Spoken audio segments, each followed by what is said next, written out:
नमस्कार दोस्तों। Political science के 70 नंबर सेट पर आप सभी का स्वागत है। ये प्रैक्टिस सेट हम लोग कर रहे हैं टीजीटी के लिए, पीजीटी के लिए, नेट के लिए, जेआरएफ के लिए और कमिंग एलटी एग्ज़ाम के लिए। ठीक है, ये बात तो है यूपी की, क्योंकि इसके साथ साथ हम लोग इसको देख रहे हैं बीपीएससी के लिए और साथ में एमपीपीएससी वर्ग 1 और वर्ग 2 के लिए। ठीक है, 70 नंबर सेट बहुत इंपॉर्टेंट सेट आपके लिए है। इसमें हमने विभिन्न देशों के जो संवैधानिक तथ्य हैं उनको हमने लिया हुआ है।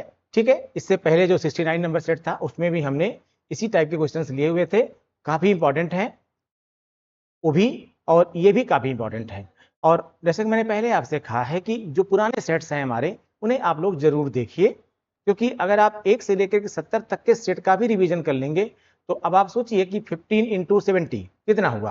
ठीक, तो आपको एक अच्छा खासा क्वेश्चन बैंक मिल जाएगा। और एक क्वेश्चन के साथ साथ हमने लगभग 5 क्वेश्चन के बराबर का एक्सप्लेनेशन किया है, व्याख्या की हुई है, तो आपके लिए बहुत ही लाभकारी सेट होने वाला है और आपके एग्जाम में नो डाउट बहुत अच्छी जो है हेल्प करेगा। ठीक है, फिलहाल पहला क्वेश्चन हम लोग ले रहे हैं।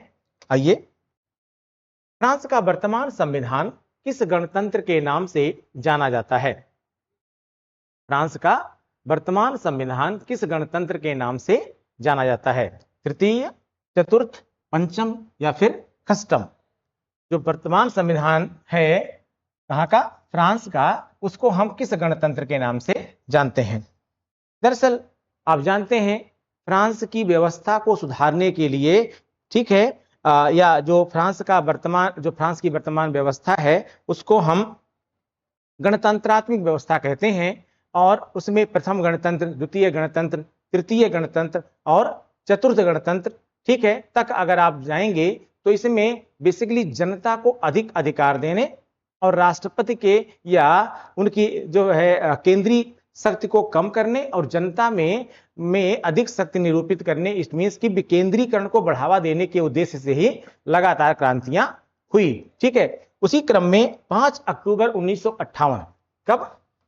5 अक्टूबर 1958, यह वो डेट है जिस दिन से पंचम गणतंत्र, ठीक है, पंचम गणतंत्र जो है का संविधान प्रवर्तित हुआ। ठीक है, तो आप क्या कह सकते हैं? आंसर क्या हो जाएगा इसका? सी हो जाएगा, पंचम गणतंत्र। तो वर्तमान में जो वहां गणतंत्रात्मक व्यवस्था चल रही है, ठीक है, यानी जो वर्तमान संविधान है वह किसके नाम से जाना जाएगा भाई? पंचम गणतंत्र के नाम से जाना जाएगा। ठीक है, पंचम गणतंत्र के नाम से जाना जाएगा। ठीक है, तो आंसर इसमें हो जाएगा आपका सी। ठीक, चलिए नेक्स्ट क्वेश्चन देखते हैं। निम्न में से कौन सा युग्म गलत है? निम्न में से कौन सा युग्म गलत है?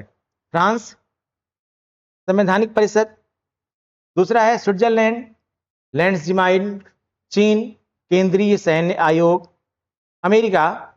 अमेरिका एक बार स्पीकर सदैव स्पीकर। दरअसल इसमें ये भी सही है, ए भी सही है, ए भी सही है। वास्तव में गलत क्या है? गलत है इसमें डी ऑप्शन क्या है? गलत है। क्यों गलत है भाई? एक बार स्पीकर सदैव स्पीकर की ये जो व्यवस्था है, वास्तव में यह व्यवस्था ब्रिटेन में है। कहां पर है व्यवस्था? ब्रिटेन में है। ब्रिटेन में जो है, जो स्पीकर जिसको स्पीकर बनना होता है, जब स्पीकर, उसको चुनाव से पहले ही डिक्लेयर कर दिया जाता है कि यह स्पीकर पद का उम्मीदवार है। और जब वो स्पीकर पद का उम्मीदवार बन जाता है तो याद रखिएगा, एक तरह से वह निर्विरोध निर्वाचित होता है। एक तरह से वह निर्विरोध होता है। क्यों? क्योंकि इसमें दूसरा जो दल है, इसमें जो दूसरे दल हैं, वे दूसरे दल के लोग जो है इसके अगेंस्ट में कोई उम्मीदवार खड़ा नहीं करते हैं। ठीक है, यहां यह भी महत्वपूर्ण है कि अगर एक बार वो स्पीकर बन जाता है तो वह और कोई पद बाद में स्वीकार नहीं कर सकता है। ठीक है, इस प्रकार से निर्विरोध स्पीकर होने के कारण से वो सभी दलों के लिए एक तरह से बराबर न्याय करने वाला स्पीकर बन जाता है। ठीक है, यह व्यवस्था कहां पर है? ब्रिटेन में है। इसीलिए उस व्यवस्था को क्या बोलते हैं हम? एक बार स्पीकर सदैव स्पीकर। लेकिन अमेरिका में ऐसी व्यवस्था नहीं है। अमेरिका में लगभग भारत जैसी ही व्यवस्था है, जहां पर उस सदन के निर्वाचित सदस्य ही अपने बीच से किसी सदस्य का स्पीकर के पद पर निर्वाचन करते हैं। ठीक है, तो इसमें आंसर क्या हो जाएगा भाई? डी हो जाएगा। ठीक, आइए नेक्स्ट क्वेश्चन देखते हैं। निम्नलिखित में से किसने सर्वोच्च न्यायालय को कांग्रेस का तृतीय सदन कहा था? निम्न में से किसने सर्वोच्च न्यायालय को कांग्रेस का तृतीय सदन कहा था? लॉस्की, जेफरसन, जैक्सन या फिर लिंकन ने? ठीक है, किसने कांग्रेस को क्या कहा था भाई? कांग्रेस किसने, याद रखिए, किसने अमेरिकी सर्वोच्च न्यायालय, यहां आप थोड़ा कंफ्यूज ना होइएगा, अमेरिकी सर्वोच्च न्यायालय को कांग्रेस का तृतीय सदन कहा था। अमेरिकी सर्वोच्च न्यायालय को कांग्रेस का तृतीय सदन कहा था। लॉस्की ने, जेफरसन ने, जैक्सन ने या फिर लिंकन ने? बताइए भाई, आंसर क्या होगा इसमें? आंसर होगा लॉस्की। ठीक है, ऑप्शन ए होगा। क्यों ऐसा कहा था? दरअसल आप जानते हैं कि अमेरिकी जो न्यायालय है, अमेरिकी न्यायालय के पास सबसे बड़ी जो शक्ति है और जो इसको अन्य न्यायालयों से थोड़ा अभूतपूर्व बनाती है, उसको कहा जाता है न्यायिक पुनरावलोकन, जुडिशियल रिव्यू। न्यायिक पुनरावलोकन, जुडिशियल रिव्यू। और इस न्यायिक पुनरावलोकन के माध्यम से वह संसद के द्वारा बनाई गई विधि का क्या कर सकती है?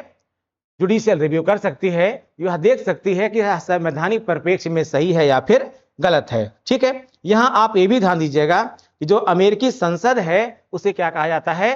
कांग्रेस कहा जाता है। ठीक है, अमेरिकी संसद को कांग्रेस कहा जाता है, इन दोनों सदनों को कांग्रेस कहा जाता है।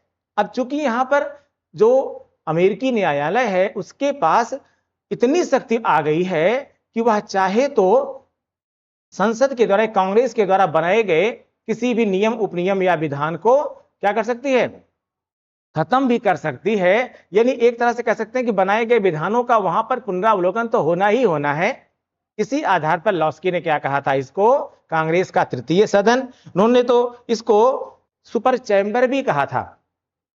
अमेरिकी सर्वोच्च न्यायालय को सुपर चैम्बर भी कहा था। एक नाम इन्होंने और भी दिया था, इन्होंने इसको, ठीक है, तृतीय सदन या कांग्रेस का तृतीय सदन। इसके अलावा एक नाम इन्होंने और भी दिया था जो अभी ध्यान में नहीं आ रहा है। ठीक है, तो इसका आंसर क्या हो जाएगा भाई? लॉस्की।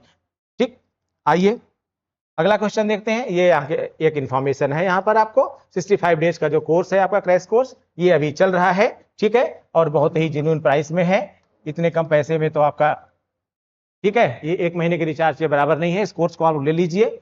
सफलता अगर आपको 499 रुपए में भी दे रही है तो बहुत अच्छी बात है। ठीक है, उसको ले लेना चाहिए आपको। आइए, प्रशासकीय विधि किस संविधान की मुख्य विशेषता है? प्रशासकीय विधि यानी एडमिनिस्ट्रेटिव लॉ, एडमिनिस्ट्रेटिव लॉ किस संविधान की मुख्य विशेषता है? इंग्लैंड के, फ्रांस के, स्विट्जरलैंड के या फिर भारत के? ठीक है, प्रशासकीय विधि किस संविधान की मुख्य विशेषता है भाई? फ्रांस के। प्रशासकीय विधि फ्रांस के संविधान की मुख्य विशेषता है। प्रशासकीय विधि है क्या? दरअसल प्रशासकीय विधि की जो बेहतर से बेहतर व्याख्या की है, वह अगर कोई है तो वह है डायसी। ठीक है, डायसी। ये एडमिनिस्ट्रेटिव लॉ, देखिए, एक होता है सामान्य विधि और एक होती है प्रशासकीय विधि। दोनों में अंतर क्या है? दरअसल जो सामान्य विधि होती है वह सबके ऊपर लागू होती है, लेकिन जो प्रशासनिक अधिकारी हैं, प्रशासनिक कर्मचारी हैं या कार्यपालिका है, उनके ऊपर एक और विधि लागू होती है, वह है प्रशासकीय विधि। ठीक है, जिसको आप कहते हैं सामान्य तौर पर विभागीय कानून। ठीक है, यह व्यवस्था जो है पूरी तरह से, अगर यह कह सकते हैं अच्छी से अच्छी व्यवस्था की अगर हम बात करते हैं तो अच्छी से अच्छी व्यवस्था, ठीक है, यह फ्रांस में ही पाई जाती है। ठीक है, चलिए, तो आंसर होगा इसमें फ्रांस। अगला क्वेश्चन है, विधि का शासन जिस प्रकार की समानता को प्रतिस्थापित करता है, प्रतिस्थापित, ठीक है, स्टैब्लिश्ड करता है, वह है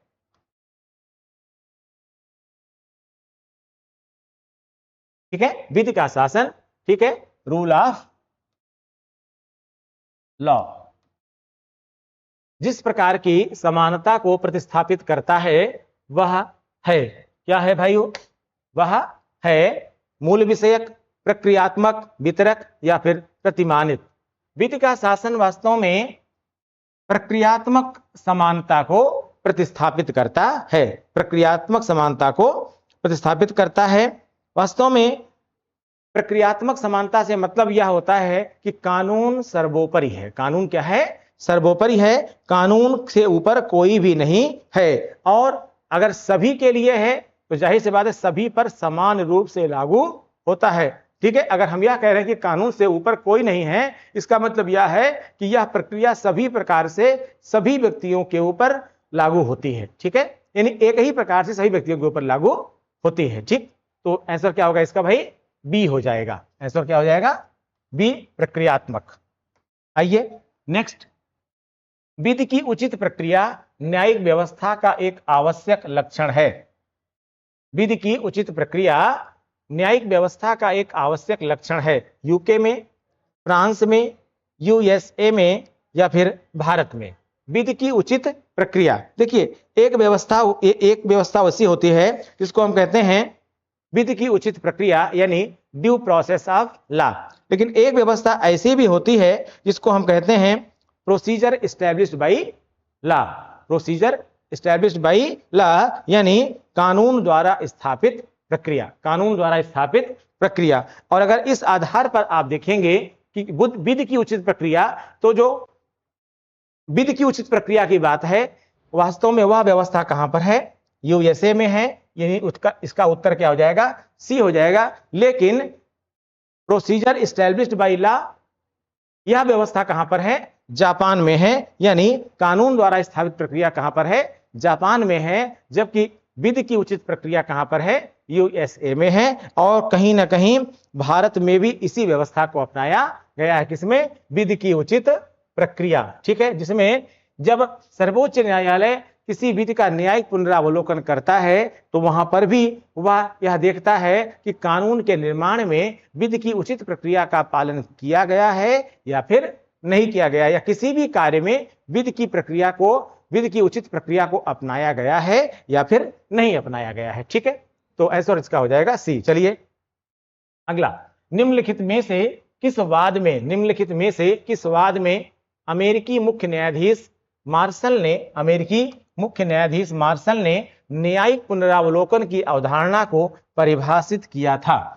फिर से क्वेश्चन पढ़ रहा हूं एक बार में, निम्नलिखित में से किस वाद में अमेरिकी मुख्य न्यायाधीश मार्शल ने न्यायिक पुनरावलोकन की अवधारणा को परिभाषित किया था। गिब्बन बनाम ओगड्यू, स्कॉट बनाम स्टैनफोर्ड, मार्बरी बनाम मेडिसन या मैक्सक्यूलोच बनाम गैरीलैंड। आंसर क्या होगा भाई इसका आंसर होगा सी, मार्बरी बनाम मेडिसन। ठीक है, मार्बरी बनाम मेडिसन। मार्शल साहब ने यहां ध्यान दीजिएगा आप लोग कि मार्शल जो है अमेरिकी मुख्य न्यायाधीश रह चुके हैं और बड़े अच्छे न्यायाधीशों में इनकी गिनती होती है। ठीक है, इन्होंने मार्बरी बनाम मेडिसन वाद आया था 1803 में। ये वाद कब आया था, कब का मामला है भाई, ये 1803 यानी 1803 का ये मैटर है। इस वाद में इन्होंने न्यायिक पुनरावलोकन की अवधारणा को परिभाषित किया था और जिसमें इन्होंने बताया था कि न्यायिक पुनरावलोकन का मुख्य उद्देश्य है कानून की वैधानिकता की जांच करना। ठीक है, जो मैंने आपको बताया कि कानून के निर्माण में लीगल प्रोसीजर फॉलो हुआ है कि नहीं, एक तो यह देखना, दूसरा इस कानून के निर्माण से किसी दूसरे अन्य कानून का या किसी विधि व्यवस्था का उल्लंघन तो नहीं हो रहा है। ठीक है, इसको जो है ये देखता है। तो यह जो है न्यायिक पुनरावलोकन की जो अवधारणा है उसको इसी संदर्भ में मार्बरी बनाम मेडिसन वाद में न्यायाधीश मार्शल साहब ने क्या किया था, परिभाषित किया था, जो कि बाद में अमेरिकी व्यवस्था का एक आवश्यक अंग बन गया। ठीक है, और अमेरिकी न्यायालय, सर्वोच्च न्यायालय जो है वो लगातार शक्तिशाली होता चला गया। ठीक है, अगला क्वेश्चन, निम्नलिखित में से कौन सा एक कथन चीन के संदर्भ में सही नहीं है। ठीक है, निम्न में से कौन सा एक कथन चीन के संदर्भ में सही नहीं है। पहला कह रहा है सांस्कृतिक क्रांति सफल नहीं हुई। क्या कह रहा है पहला? सांस्कृतिक क्रांति सफल नहीं हुई। दूसरा कह रहा है चीन का साम्यवादी दल प्रजातांत्रिक केंद्रवाद के आधार पर संगठित है। तीसरा कह रहा है चीन का संविधान एक रूप न्यायिक व्यवस्था प्रदान करता है।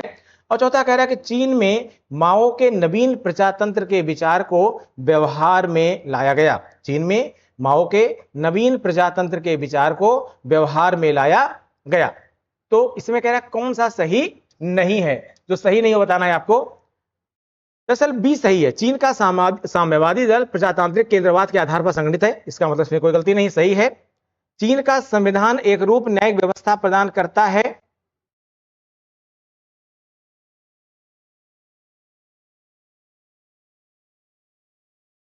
सही है ये भी।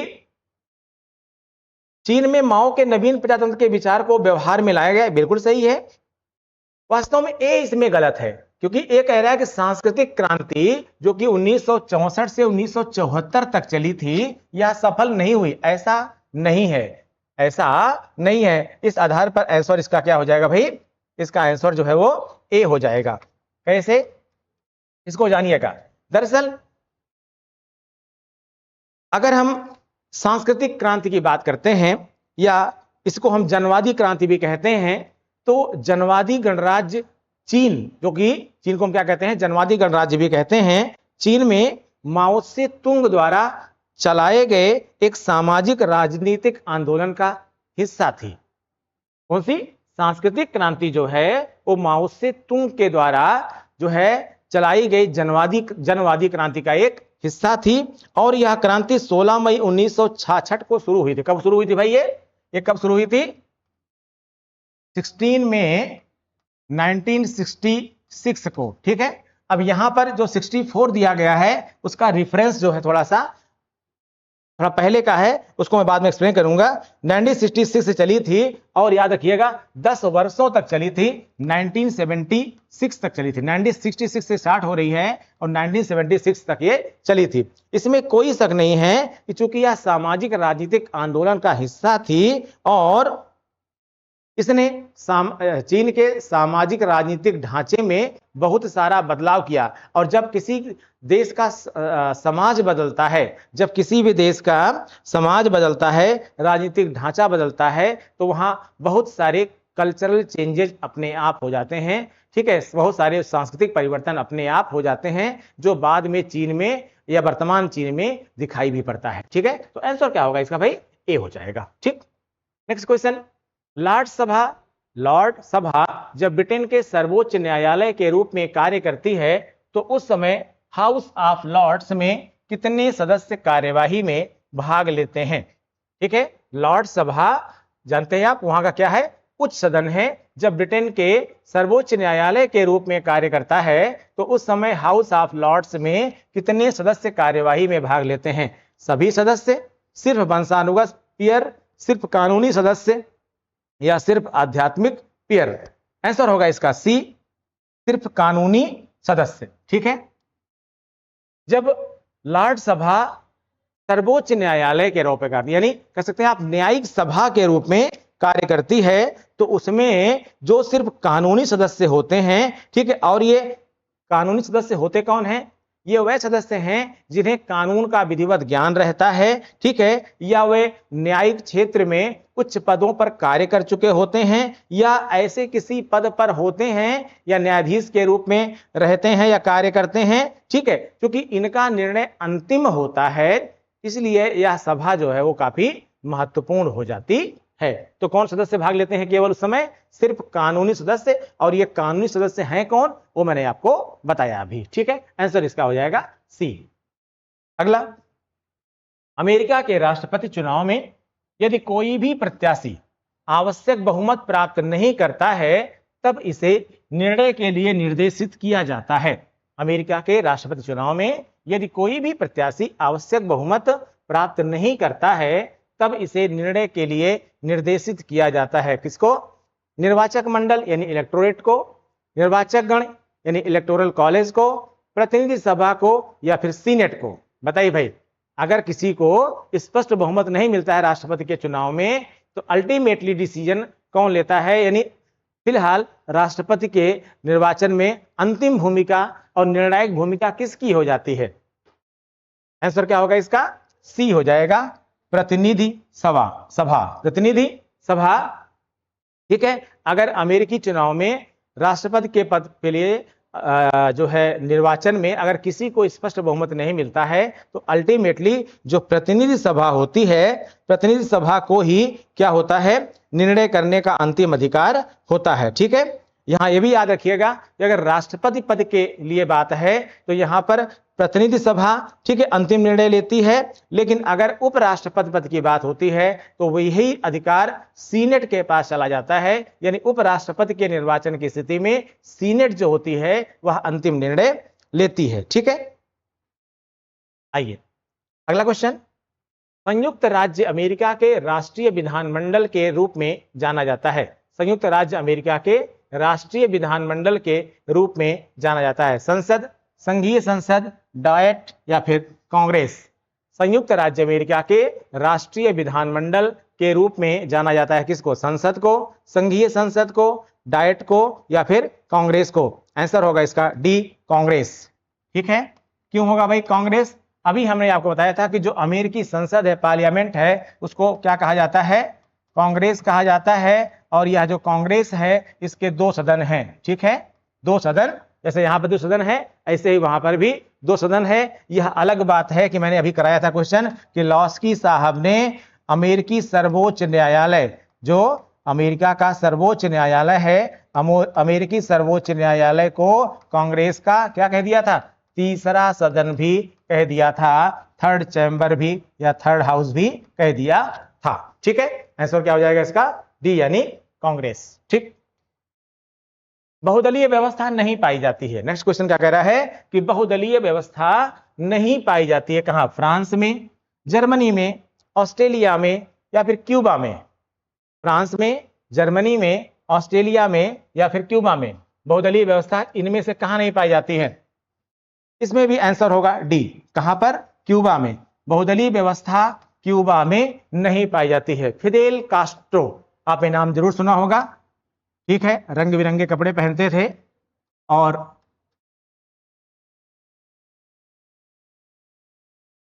ब्लैक में इनका बड़ा इज्जत के साथ नाम लिया जाता है।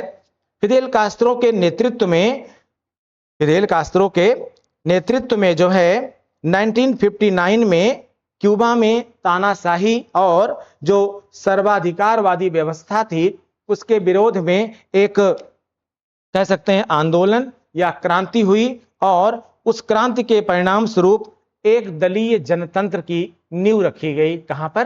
क्यूबा में। एक दलीय जनतंत्र की नींव रखी गई कहां पर? क्यूबा में। और तब से क्यूबा में एक दलीय जनवादी व्यवस्था ही काम कर रही है, यानी एक दलीय लोकतांत्रिक व्यवस्था ही कार्य कर रही है। और वहां की इस लोकतांत्रिक व्यवस्था के जन्मदाता के रूप में फिदेल कास्ट्रो को माना जाता है। ठीक है, ये बात कहां की है भाई? क्यूबा की बात है। ठीक है, नेक्स्ट क्वेश्चन। अमेरिकी सीनेट विधायिका का ऊपरी और प्रबल सदन है, ऊपरी और निर्बल सदन है, निचला और प्रबल सदन है, निचला और शक्तिहीन सदन है।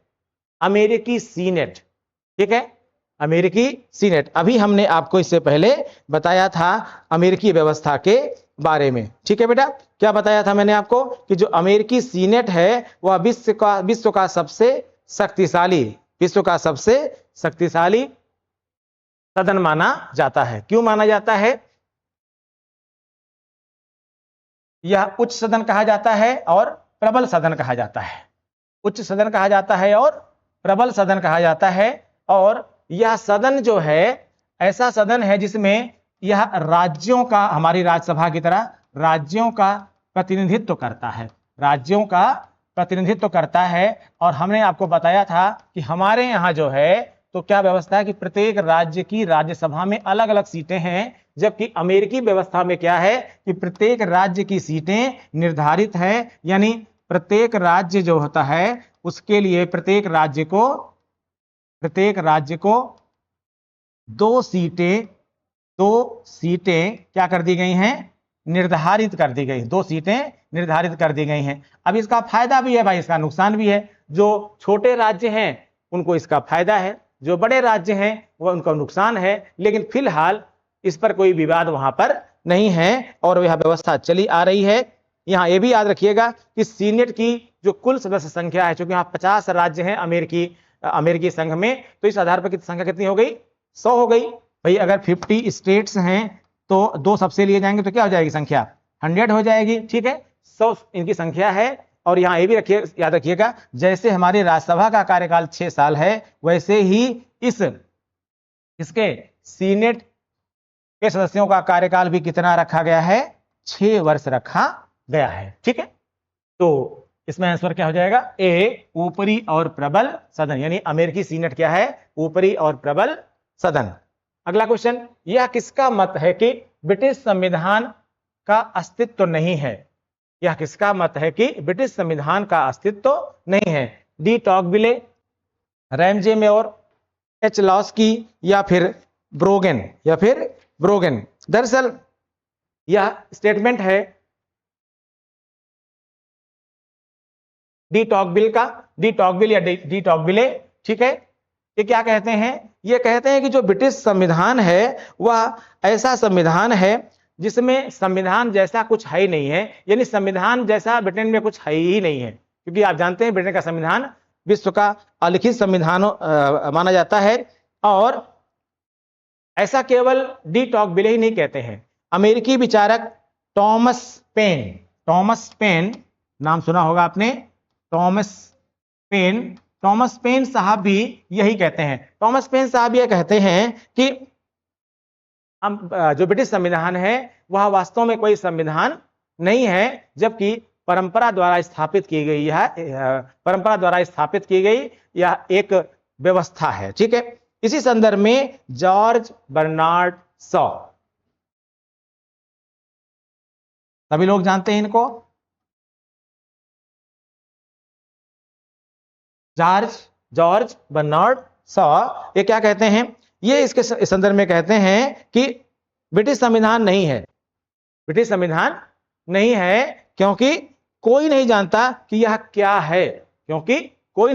यह क्या है, यह कहीं भी लिखा हुआ नहीं है, और जब लिखा हुआ ही नहीं है तो इसमें संशोधन भी नहीं किया जा सकता है। अब यहां आप सोच सकते हैं कि जहां पर कुछ लिखा नहीं है वहां पर उसको लेकर कोई विवाद नहीं होता, लेकिन जहां पर लिखा हुआ है उसको लेकर कितना विवाद होता है।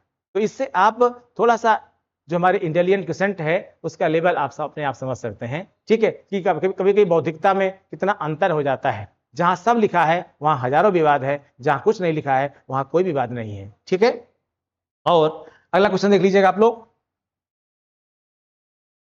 निम्नलिखित में से कौन सा इंग्लैंड का अपर हाउस है? निम्नलिखित में से कौन सा इंग्लैंड का अपर हाउस है? House of Commons, Rajya Sabha, House of Lords, Senate. देखिए, जो इंग्लैंड की बात अगर हम करें, यानी ब्रिटेन की अगर हम बात कर रहे हैं, तो ब्रिटेन में द्विसदनीय व्यवस्था है। एक क्या है भाई? हाउस ऑफ लॉर्ड्स है, और दूसरा है हाउस ऑफ कॉमन्स है। ठीक है, हाउस ऑफ लॉर्ड्स वो सदन है जिसमें जो ब्रिटेन के सम्राट महोदय हैं वो नियुक्तियां करते हैं। ठीक है, यानी उनकी कृपा पर इसमें नियुक्तियां होती हैं, और इसी सदन को हम क्या कहते हैं? वहां का अपर हाउस कहते हैं। क्या कहते हैं? वहां का अपर हाउस कहते हैं, उच्च सदन कहते हैं, जैसे हमारी राज्यसभा। जबकि जो हाउस ऑफ कॉमन्स है जिसमें निर्वाचन के पश्चात लोग आते हैं, उसको हमारे यहाँ की तरह ही क्या कहते हैं? लोकसभा। जैसे हमारे यहाँ लोकसभा है, उसको लोकसभा की तरह हाउस ऑफ कॉमन्स को भी निचला सदन कहा जाता है। तो इसमें आंसर क्या हो जाएगा भाई? House of Lords. ठीक है, तो ये थे कुल 15 क्वेश्चन। जल्दी ही हम लोग मिलते हैं नेक्स्ट सेट के साथ। Thank you. एक क्वेश्चन और भी है भाई इसमें, कोई नहीं, चलिए इसे भी कर लेते हैं। ब्रिटेन की छाया कैबिनेट का अर्थ है। ठीक है, एक क्वेश्चन और बच गया है, इसको कर लेते हैं। इसमें 16 क्वेश्चन दे दिया है। ब्रिटेन की छाया कैबिनेट का अर्थ है कि ब्रिटिश कैबिनेट प्रधानमंत्री की छाया में कार्य करती है। अगला है, ब्रिटिश कैबिनेट संसद की छाया में कार्य करती है। अगला कह रहा है विपक्षी दल ने एक समांतर और अनौपचारिक कैबिनेट बनाया है। और अगला कह रहा है कि ब्रिटिश कैबिनेट की शक्तियां छाया मात्र हैं। ब्रिटिश कैबिनेट की शक्तियां छाया मात्र है। दरअसल यहां आंसर हो जाएगा सी। विपक्षी दल एक समांतर और जो अनौपचारिक कैबिनेट बनाता है। यह है क्या, इसका मतलब क्या है, और इसको आप लोग बहुत ध्यान समझिएगा। ब्रिटेन की छाया कैबिनेट का वास्तविक अर्थ क्या है, क्या इसका संदर्भ, इसको जरा ध्यान समझिएगा आप लोग। बेसिकली ये ब्रिटेन की एक ऐसी व्यवस्था है कि जिस व्यवस्था में जो विपक्षी दल होता है वह भी एक कैबिनेट बनाता है। हमारे यहाँ केवल सरकार कैबिनेट बनाती है, जबकि ब्रिटेन में इस प्रकार जो विपक्षी दल है वह एक समानांतर कैबिनेट बनाता है। वह कैबिनेट क्या करती है, जब कोई नियम कानून की आलोचना करनी होती है, ठीक है, या जिसको सरकार ने बनाया हुआ है, तो वह क्या करता है, वह कैबिनेट सरकार के द्वारा बनाए गए कानूनों की जो है समीक्षा करती है और उसका एक वैकल्पिक मार्ग उपलब्ध कराती है। वह यह बताने का प्रयास करती है कि इसका एक वैकल्पिक मार्ग यह है या उसमें, या फिर उसमें यह कमी है, क्योंकि वहां पर द्विदलीय व्यवस्था है। जाहिर सी बात है, निर्वाचन के बाद आप ही को अल्टीमेटली सत्ता में भी आना है। इस पर हम लेक्चर आपको बाद में और भी देंगे, क्योंकि यह एकमात्र ऐसी व्यवस्था है जिसके कारण वर्तमान सरकार जाती है तो अगली सरकार आती है, लेकिन उसी मुद्दे को लेकर के फिर अगली सरकार भी गिर जाती है, फिर अगली सरकार आती है और वह भी उसी मुद्दे को लेकर के गिर जाती है। यह मैं किसी वीडियो में आपको अलग से जरूर लेकर के बताऊंगा। बहरहाल इसका उत्तर क्या होगा, सी होगा। विपक्षी दल को एक समांतर और अनौपचारिक कैबिनेट बनाया है। ठीक है, विपक्षी दल ने एक समांतर और अनौपचारिक कैबिनेट बनाया है, उसी को क्या कहते हैं, छाया कैबिनेट कहा जाता है। ठीक, थैंक यू।